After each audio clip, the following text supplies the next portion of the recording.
हम उन्होंने अपनी बुर्ज खलीफा जो उनकी सबसे हाईएस्ट सबसे बड़ी बिल्डिंग दुनिया है, की सबसे दुनिया की सबसे बड़ी बिल्डिंग है, उसके ऊपर इतना बड़ा प्रोटोकॉल, मोदी साहब की प्रॉपर एक तस्वीर बनाई गई। प्राइम मिनिस्टर मोदी का हम देखते थे जहां पर बुर्ज खलीफा में भारत के तिरंगे को लाइट अप किया जाता था, वहां पर अब मोदी की पिक्चर को भी लाइट अप किया गया है। कि भारत का वजीर आज़म जो हैं वो यूएई में इंडिया का मुस्तकबिल डिसाइड कर रहे हैं।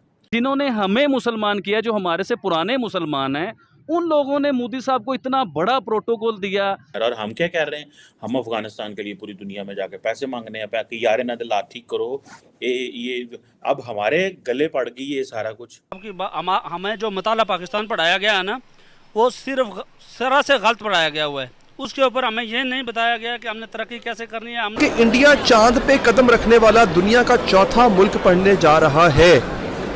उसकी डिटेल जानने के बाद मैंने कुछ पाकिस्तान की खबरों पर रुख किया, तो एक भाई वहां पे मैं क्या देख रहा हूँ, एक भाई अपनी बहन की डिलीवरी करवा रहा है। इन्होंने इतना डॉलर तबाह किया है अपने मुल्क का, इतना डॉलर तबाह किया है कि आप सोच भी नहीं सकते। आप यूएई में, मस्कत में, ओमान में, बहरीन में, किधर भी जाएंगे आपको हर चीज़ मेड इन इंडिया मिलेगी। अभी अफगान तालिबान हैं वो हमारे साथ चलेंगे, हम उनको वीज़े दिए जा रहे हैं, हम उनके लोगों को पाकिस्तान में पनाह दिए जा रहे हैं। Honourable prime minister welcome to UAE, कुछ इस तरीके से इस्तकबाल उनका किया गया है, बड़ा शोर शराबा किया गया है। हम इंडिया का मुकाबला और 100 साल भी नहीं कर सकते। ये जो बातें हैं ये सब दिखलावा है। इस बच्चे के साथ क्या किया, बम तो आपने बना लिया, अब इन्हें घास खाने के लिए छोड़ा है।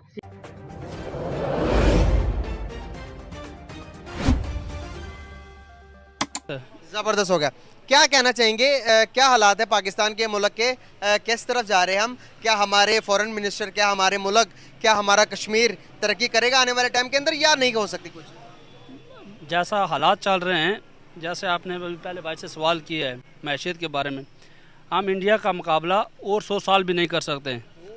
ये जो बातें हैं ये सब दिखलावा है। अच्छा जी, और ये इतने दावे के साथ कैसे कह सकते हैं? मैं कह रहा हूँ कि अल्हम्दुलिल्लाह मुझे एक्सपीरियंस भी है थोड़ा बहुत। अच्छा जी, कैसे एक्सपीरियंस है? मैंने फॉरेन कंट्रीज़ में भी काम किया है, और इस वजह से इंडिया, आप यूएई में, मस्कत में, ओमान में, बहरीन में, किधर भी जाएंगे आपको हर चीज़ मेड इन इंडिया मिलेगी अभी।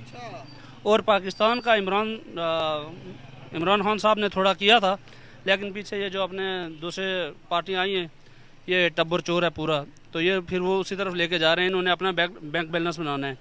मैंने दुबई में, यूएई में, पूरा में, ओमान में, ये जरदारी, सागडार साहब, इन सब के प्लाजे अपनी आंखों से देखे हुए। जी, तो सर फिर हम तो कहते हैं कि यहाँ पर हमने मुकाबला करना है इंडिया का, हमने जम्मू एंड कश्मीर भी लेना है, तो इन सिचुएशन के अंदर जहाँ पर रोटी नहीं पूरी हो रही, आवाम रोटी के लिए धक्के खा रही है, आटा नहीं प्रोवाइड हो रहा, क्या हम उस सुपर पावर कंट्री का, जो कि एटॉमिक भी, हम भी एटॉमिक है, वो भी है, अगर हम बात करें स्पेस एजेंसी के अंदर, अगर हम बात करें आईटी इंडस्ट्री के अंदर, सर इकोनॉमी के लिहाज से तो हम उसके आधे आटे में नमक भी नहीं है। भाई साहब, इंडिया की जो मैशियत है ना, वो दुनिया में 5वें नंबर पे है। और हमारी आपके सबके सामने है। हम रोटी के लिए, हमारी आवाम सुबह से शाम तक एक रोटी के लिए, एक आटे के लिए ट्रकों के पीछे और उसके पीछे, गाड़ियों के पीछे और दुकानों में जलील होते हैं। और उनके, इंडिया का आप बात करें, इंडिया का हम सोच भी नहीं सकते हैं और भी 100 साल उनका मुकाबला करने की। वो इसलिए मैं कह रहा हूँ, उनका आधार कार्ड बना हुआ है, उनका हर सिस्टम बना हुआ है कि उनको, जिनको राशन नहीं है वो उनके घर में ला के उनको देते हैं। हम हज़रत उमर फारूक रज़ी अल्लाह ताला अन्हा की वो तो करते हैं कि उनके बात तो करते हैं, लेकिन उनकी किसी भी सुन्नत पे, किसी भी उस पर अमल नहीं है हमारा। ये यूएई अरब अमारात ये मुसलमान हैं। हाँ। और ये वो मुसलमान है कि जो हम लोगों से बहुत पुराने और पहले के मुसलमान हैं। हम लोग तो इनकी वजह से मुसलमान हुए हैं। इन लोगों ने हम लोगों को मुसलमान किया, ये एशिया में आए और आगे इन्होंने हम लोगों को मुसलमान किया। अब बात, मकसद ये है बताने का कि जिन्होंने हमें मुसलमान किया, जो हमारे से पुराने मुसलमान हैं, उन लोगों ने मोदी साहब को इतना बड़ा प्रोटोकॉल दिया। अब मोदी साहब तो हिंदू हैं, उन्हें तो कहते हैं कि टेररिस्ट हैं, मतलब ये तो वो मुसलमानों के एंटी हैं और ये दहशतगर्द हैं। हमारे पास तो ये कहा जाता है ना। लेकिन उन्होंने अपनी बुर्ज खलीफा जो उनकी सबसे हाईएस्ट सबसे बड़ी बिल्डिंग दुनिया की सबसे हाई दुनिया की सबसे बड़ी बिल्डिंग है, उसके ऊपर इतना बड़ा प्रोटोकॉल, मोदी साहब की प्रॉपर एक तस्वीर बनाई गई, उन्हें एक इज्जत दी गई, शहजादे के साथ मिले, शहजादे के साथ अच्छे प्रोग्राम हुए। आबिद भाई अच्छी बात है, मैं भी ये कहता हूँ कि बड़ी बड़ी बहुत बड़ी बात है, ऑनर वाली बात है, लेकिन ये चीजें शायद इमरान खान साहब के लिए भी हो चुकी हैं। ये चीजें ये मैं खबर के मुताबिक इमरान खान साहब की फोटो भी बुर्ज खलीफा पे लगी थी, सलमान खान की भी लगी थी है, सलमान खान साहब की लगी, लेकिन आप समझ नहीं रहे हैं बात को।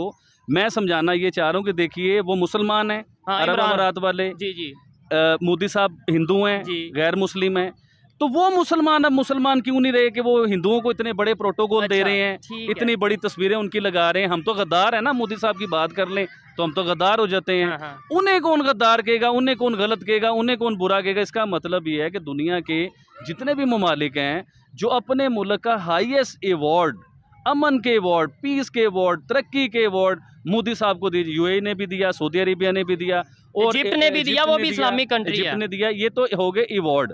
आज से बहुत अरसा पहले अब्दुल्ला जो चीफ एग्जीक्यूटिव होते थे अशरफ गनी के साथ, ये उन्होंने हमें कहा कि पाकिस्तान हमारा कोई ब्रदरली कंट्री नहीं है, ना इस्लामिक, हम नेबर हैं बस आपके। और फिर जब हालात बेहतर होने की कोशिश हुई तो फिर वो पाकिस्तान का दौरा भी उन्होंने किया, एज ए चीफ एग्जीक्यूटिव उन्होंने दौरा नहीं किया था। वो बड़े स्मार्ट प्लेयर थे, बड़े वो प्रो इंडिया थे बहुत ज़्यादा। और अब ख्वाजा हमारे डिफेंस मिनिस्टर ने क्या कहा, उन्होंने कहा जी अफ़गानिस्तान जो है ना वो अपनी एज ए नेबर अपनी ड्यूटीज़ को जो है ना वो नहीं कर रहा। और हम क्या कह रहे हैं, हम अफ़गानिस्तान के लिए पूरी दुनिया में जाके पैसे मांगने हैं कि यार ना दिल ठीक करो, ये अब हमारे गले पड़ गई ये सारा कुछ।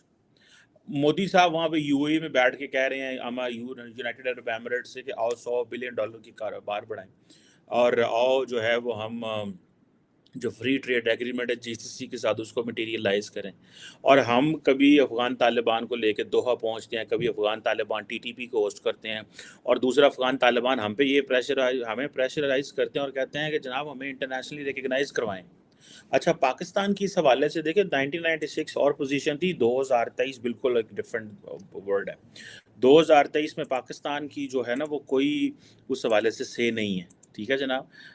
और सो मुझे ये लगता है कि पाकिस्तान की जो आर्म फोर्सेस हैं, मैंने ये पहले भी आपको याद कहा था, पाकिस्तान बड़ा जिसे कहते हैं ना बड़ी वो कर रहा है, हिचकिचाहट शो कर रहा है। ये वक्त आना है कि पाकिस्तान ने अफ़गानिस्तान में ड्रोन भी मारने हैं और ये F-16 जो ये भी चलने हैं और ये TTP पे चलने हैं, और अफ़गान तालिबान ने पिटना चीखना है, उन्होंने कहना ये क्या हो रहा है। और फिर वो जितने भी अफ़गान, फिर होता क्या है कि जो पश्तून पॉपुलेशन है दोनों साइड पे, पाकिस्तानी साइड पर अफ़गानिस्तान की साइड पे, वो दोनों फिर जो है वो अफेक्ट होती है।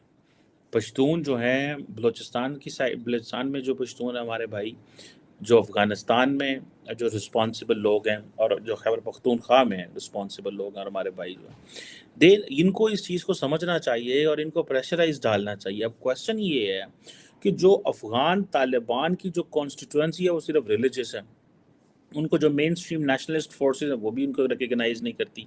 जैसे कि पाकिस्तान में